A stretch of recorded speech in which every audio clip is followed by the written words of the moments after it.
नमस्ते। आज हम लोग स्वामी शिवानंद सरस्वती जी के बारे में चर्चा करेंगे। ये शिवानंद सरस्वती उमाचल योगाश्रम का जो नीलाचल आश्रम आश्रम गुवाहाटी में स्थित उनका मेन आश्रम है। हम लोग उनको पहचानते हैं उनका बुक योगिक थेरेपी और योग वाले रोग आरोग्य को, वो हिंदी में भी है, बांग्ला में भी है, असमीज में भी है। ऐसे बहुत सारे लैंग्वेज में योग वाले रोग आरोग्य and English version yogic therapy वो बहुत चर्चित एक बुक है। तो वही शिवानंद सरस्वती जी के बारे में जानेंगे। हम लोग के साथ उपस्थित है हिरेन सरकार जी। उनके पास से आज वही शिवानंद सरस्वती जी के बारे में, उनका जो काम है उनके बारे में हम लोग चर्चा करें। So over to you sir. हम लोग आग्रह करते हैं कि आप स्वामी शिवानंद सरस्वती जी के बारे में कुछ बताएं। नमस्कार। पहले से इस महान योगी का जन्म हुआ था। सही में एक महान योगी थे, क्योंकि मैं इसीलिए महान कहता हूँ, उनका जो विचार था, चिंतन था, वो सही में महान थे। उन्होंने 19 साल में जन्म लिया। पूर्णिमा के दिन जो बुद्ध पूर्णिमा मनाया जाते हैं, उस समय गुरु पूर्णिमा कहा जाता है। तो गुरु पूर्णिमा में जन्म लिया उन्होंने। तो 79 ईयर्स उन्होंने काम किया इसका ऊपर। उनका उम्र जब 79 थे तब बच्चल वैसे पहले कोकिला मोख में गया। उनका गुरुजी था निगमानंद सरस्वती। उनसे उन्होंने योग का शिक्षा लिया और योग का शिक्षा लेके उन्होंने सोचा मैं मानव के लिए काम करूंगा, यानी कि मानव की सेवा करूंगा। इसी मनोभाव से लेके वो उमाचल योगाश्रम सृजन किया। ये कामाख्या में आके इन्होंने ऐसा किया। इतना जंगल है वहां में, बाघ भी है और डरावना कोई जीव जंतु है, उसको काट काट के एक आश्रम बनाया 1929 में। पहला यौगिक हॉस्पिटल, जो हम कह सकते हैं दुनिया में पहला ही होगा। तो यौगिक हॉस्पिटल यानी कि योग से रोग का निवारण कैसे करते हैं। तो उन्होंने ये किताब भी बनाया, योग से रोग का निवारण। तो यौगिक थेरेपी या जो बोले रोग आरोग्य। तो उन्होंने ऐसा इतना सुंदर से उस किताब को बनाया और योग का ट्रीटमेंट जो है, जो हम चिकित्सा पर बोलते हैं, तो चिकित्सा इतना सुंदर और सरल रूप से बनाया जो हर कोई रोगी का ये असर करता है और रोगी संपूर्ण रूप से अच्छा हो जाता है। तो ठीक है, तो ये थोड़ा इनके बारे में और भी हम लोग जानेंगे सर से कि कैसे कोई एक व्यक्ति ये स्वामी शिवानंद सरस्वती का जो इनोवेटिव आइडिया हम लोग जानते हैं, उनके बारे में आप थोड़ा कुछ बताइए। हाँ, उनका आइडिया है योग को कैसे हमने सरल अवस्था में, जैसे कि योग तो थोड़ा कठिन ही है उसको साधन करना। पहले ही उन्होंने बहुत तपस्या किया, साधन किया उस आश्रम में, यानी कि एक कामाख्या पीठ में। जो उन्होंने जो 22 बीघा, हम कहते हैं बीघा जमीन लेके एक आश्रम बनाया था, हॉस्पिटल भी बनाया था और साधना का एक पीठ बनाया था। उन्होंने बहुत साल साधना किया। साधना करने के बाद जो योग से कैसे हम रोगों को ठीक कर सकते हैं, अच्छा कर सकते हैं, तो वो साधना को खुद उन्होंने रिसर्च किया। रिसर्च करके कुछ रिसर्च उन्होंने निकाला। तो पहला चीज है हमारा शरीर का, शरीर से के क्यों रोग होता है। तो उनका कहना था शरीर का रोग होने का कारण है हमारा टॉक्सिन। जो खाने से हम क्या होते हैं, शरीर में टॉक्सिन पैदा होता है और टॉक्सिन ही है हमारा शरीर को रोग सृजन करा। जहाँ जहाँ टॉक्सिन जमा होगा वहाँ ही हमारा ग्लैंड ऑर्गन काम नहीं करेंगे, इम्बैलेंस हो जाएंगे ग्लैंड ऑर्गन। उसको अगर साफ करते तो बहुत अच्छा है। और क्या है, इन्होंने और एक चीज बोला है, जो ग्रंथियां हमारा सिक्रेशन करते हैं। एप्रोप्रिएट अगर सिक्रेशन करेंगे तो हमारा शरीर में रोग पैदा नहीं होंगे, हमारा मन भी ठीक रहेंगे और शरीर भी ठीक रहेंगे। क्योंकि उनका कहना है मन से रोगों का उत्पत्ति होता है। मन अगर विचलित होता है, मन अगर स्टेबल नहीं रहता है, स्ट्रेस पैदा होता है, उसी कारण से स्ट्रेस हमारा शरीर में पर्कुलेट करता है, तो प्राणा प्राणा दूषित हो जाते हैं। इसीलिए प्राणा का ऊपर बहुत ज़्यादा उन्होंने अटेंशन दिया, फोकस किया। तो प्राणायाम को बहुत मायने रखा। सहज प्राणायाम के रूप से 10 प्राणायाम उन्होंने निर्माण किया, जो सब पेशेंट कर सकते हैं, किसी का ये कंट्राइंडिकेशन नहीं है। तो इस तरह का बनाया। और दूसरा चीज़ देखें, हमारा खाने से हमारा टॉक्सिन बनता है, तो खाने को इतना अहमियत दिया। उन्होंने सहज रूप से जो फ्रेश फूड होता है, उस फ्रेश फूड को उन्होंने प्रेफर किया और फ्रेश फूड को खाने के लिए पेशेंट को देते हैं। लेकिन और एक चीज़ रखते हैं, रेगुलर फास्टिंग। उस रेगुलर फास्टिंग से ज़्यादा उन्होंने ध्यान दिया, क्योंकि खाना सही तरीके से अगर हजम होना है तो हमें हमारा डाइजेस्टिव सिस्टम को भी रेस्ट देना है। तो डाइजेस्टिव सिस्टम को रेस्ट देने के लिए वो 11 से 12 बजे तक दिन का खाना देते थे और रात में 5 बजे खाना देते हैं। बाकी समय कोई खाने को नहीं देते थे।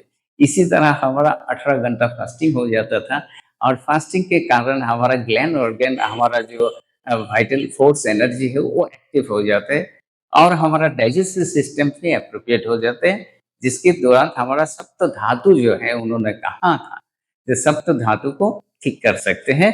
सप्त धातु ठीक है तो हमारा शरीर ठीक है। इस तरह उनका प्रोसेस था। बहुत अच्छा है। कोई अगर हिमाचल योगाश्रम में अगर रहते थे तो उनका दिनचर्या ऋतुचर्या वो कैसा था? एक बार हम चाहते हैं कि आज मॉडर्न डे में ये जानना भी बहुत इम्पोर्टेंट है, क्योंकि उस रूप में सभी लोग नहीं रह पाते हैं। इवन जो योग सीखते हैं तो हो सकता है कोई 1 घंटे का योग प्रैक्टिस कर ले, लेकिन पूरा 24/7 कैसे रहना है। आप क्योंकि वहाँ पे बहुत दिन रह चुके, वहाँ पे आप पढ़ाई किए हैं, उन पे वहाँ पे ट्रीटमेंट में जुड़े हुए थे, तो इसलिए हम लोग जानना चाहते हैं कि वहाँ पे एक दिन कैसे, मॉर्निंग से रात तक कोई लोग कैसे रहते? ये तो बात सही है। मैं वहाँ में 13 साल रहा, 1990 से 2003 तक। तो मैंने जो जीवन जिया है वो सही तरीके से है। उनका जो सही बात है, इनको जानना चाहिए आज के जनरेशन को। उनका जो रहन सहन का स्टाइल है ना, वो बहुत अच्छा हैप्पीनेस है। क्योंकि हमें एक्चुअल जो दिनचर्या कहे तो हमारा नेचर की तरह रहते थे। क्योंकि हमें दिन में हमारा खाना खाना है, रात को नहीं खाना है। रात का जो सिस्टम है, उनको उनका कहना है यही है। हमने वही शिक्षा लिया था। गुरुदेव मेरा था विज्ञानंद सरस्वती, और विज्ञानंद सरस्वती का गुरु है शिवानंद सरस्वती। तो उन्होंने हम लोग को ऐसे ही सिखाया जे रात को हमें खाने का सिस्टम नहीं है। जो लोग दिवाचर प्राणी हैं, वो लोग दिन में खाते हैं और रात में रेस्ट लेते हैं। और हमारा एस्केलेटर सिस्टम जो है ना, वो रात में स्टार्ट हो जाता है, फॉर्मेशन होता है हमारा स्टोर, और दिन में हमारा डाइजेस्टिव सिस्टम एक्टिव रहते हैं। हम दिन में खाते हैं तो वो सहज रूप से हजम हो जाता है, कम एनर्जी खर्च करके। तो इसीलिए कहा जाता है, हमारा लाइफ स्टाइल जो था, सुबह उठ के हम लोग पानी बहुत पीते और 4 बजे उठना ये अनिवार्य था। सब उठ जाते थे। जब सुबह का हमारा जो ब्रह्म मुहूर्त है, ये हम अगर इसको हम शरीर में लेते हैं व उस समय हम प्राणायाम करते हैं, उसका दुगना तिगना गुण हमारा लाभ होता है। इसीलिए कहा जाता है जे हमें सुबह उठना है और जल्दी हमें सो जाना है। तो हमारा बॉडी का जो सिस्टम है ना, वो प्रकृति के साथ मिले जाते हैं। इसीलिए हमारा जो भी शरीर में रोग होता है ना, वो रोग अच्छा होता है। शरीर रोग मतलब क्या है? हमारा शरीर का जो सिस्टम है, वो सही रूप से काम नहीं कर रहा है। तो सही रूप से तब काम करेंगे जो प्रकृति के साथ हम घुल मिल जाएंगे, प्रकृति के अनुकरण करेंगे, प्रकृति जैसा कहते हैं उसी हिसाब से अगर चले तो तभी हमारा ठीक रहता है। ये दिनचर्या है। ऋतुचर्या मतलब क्या है? हमारा नियम से चलता था। नियम क्या? हम जैसे एकादशी, पूर्णिमा, अमावस्या, ये सारे चीज पालन करते थे। इससे हमारा कहना है स्वामी जी का, जे हमें क्या होता है, ये जो अमावस्या एकादशी पूर्णिमा, इसका मतलब है हमारा शरीर में एक जो हमारा लाइफ फोर्स एनर्जी ये एक्टिव हो जाता है। यानी कि शरीर में जो भी दूषित चीजें ना ये बाहर निकालते हैं, जो भी वायरस बैक्टीरिया उसको मारना शुरू करते हैं, यानी कि शरीर को साफ करना शुरू कर देते हैं। ये प्रकृति रूप से होता है, ये हम नहीं करते, ये हमारा सिस्टम करता है। ऑटो इम्यून सिस्टम को हो, ये सारा सिस्टम ही हमारा एक्टिव हो जाता है। इसीलिए हमें फास्टिंग करना है। और फास्टिंग जैसा कि नियम जो है, योग का नियम है, फास्टिंग अगर एकादशी है तो दिन में फास्टिंग करना है, दिन को कुछ नहीं खाना है। अगर नहीं सकते तो फल फल खाना है, लेकिन केला छोड़ के बाकी फल खा सकता है, ये नियम था। दूसरा चीज है, रात में आप नॉर्मल फूड ले सकते हैं, कोई दिक्कत नहीं है। लेकिन अमावस्या और पूर्णिमा में हमें रात को फास्टिंग देना है। कितना सुविधा है, क्योंकि हमारा जो वाइटल फोर्स है ये एक्टिव हो जाता है, सही होता है, परफेक्ट होता है, और हमारा शरीर को ठीक रखते हैं, बैलेंस में रखता है। यही है उनका दिनचर्या, रीतिचर्या। और इतना कूल रहते थे अपने आप। उस आश्रम में रहने से ऐसा लगता था अपने आप मेडिटेशन हो जाते हैं, मन में एक सुकून आ जाता है, में एक आनंद फील होता है। मैं ये कह सकता हूँ, मैं दावे के साथ कह सकता हूँ, 13 साल मैंने रहा, मुझे ऐसा लगा जिंदगी में सबसे सुख वही उस आश्रम में था, ऐसा महसूस होता है। ओके, बहुत अच्छा। क्योंकि मुझे भी सौभाग्य मिला था कुछ दिन, 3 या 4 दिन हम थे वहाँ पे हिमाचल योगाश्रम में। और वहाँ का जो एनवायरनमेंट है, वहाँ का जो ऑरा है, वो सच में ही वो बहुत अ, सराहनीय है। आज भी वो दिन हम याद करते हैं कि उस 4 दिन कैसे ऐसे ही लग गया कि ऐसे ही खत्म हो गया। एंड वहाँ पे जो कॉस्मिक एनर्जी है, वहाँ पे जो मेडिटेटिव स्टेज में कोई व्यक्ति कितना जल्दी वहाँ पे पहुंच सकते हैं, वो बहुत, क्योंकि वो कामाख्या का पीठ है, वो नीलाचल पूरा पहाड़ जो या पर्वत जो भी बोलते हैं, उसमें कॉस्मिक एनर्जी रहते हैं, डिवाइन एनर्जी। हाँ, वैसे सो थैंक यू। आज एक चीज हम कहेंगे, एकदम एक चीज क्या है, वहां में जो जाने का रास्ता जो है हमारा, वो सीढ़ी था, स्टेयर था। तो स्टेयर ऐसे से ऊपर है, उस सीढ़ी से ऊपर उठने के बाद ना आपको ऐसा फील हो गया, जो भी मन में डिप्रेशन हो, टेंशन, एंजाइटी है, सारा चीज खत्म हो जाता था। उन्होंने वो चीज क्यों चॉइस किया, उस स्थान को क्यों चॉइस किया, मैंने देखा है हमारा सबसे इम्पोर्टेंट चीज है वायु। क्योंकि हम 10 दिन नहीं खा के भी जी सकते हैं, हम पानी 5-6 दिन नहीं पी के भी जी सकते हैं, लेकिन वायु हम, हाँ, 2 मिनट तक नहीं दे सकते। इसलिए सांसें हमें बहुत आवश्यक है। सांस हमारा सेल को एक्टिव करते हैं, एनर्जी देते हैं, ऑक्सीजन देते हैं।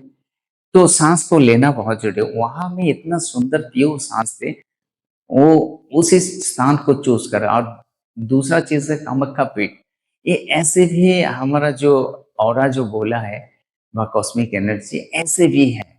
तो इसीलिए उस स्थान को चूज किया है। इसलिए मैं कोटि कोटि नमन करता हूँ उनको, जो 79 ईयर्स में उन्होंने जो सृजन किया, इसके सारा दुनिया में जाना चाहिए। जो थेरापी बनाया मैंने कहीं पर नहीं देखा। बहुत मैं आश्रम में भ्रमण किया, सब अच्छा है, बहुत अच्छा है, लेकिन उनका जो है ना, उनका मतलब ट्रीटमेंट सेक्शन में जो कहते हैं ना, चिकित्सा पद्धति में, उनका जैसा मैंने आज तक नहीं देखा स्वामी जी का।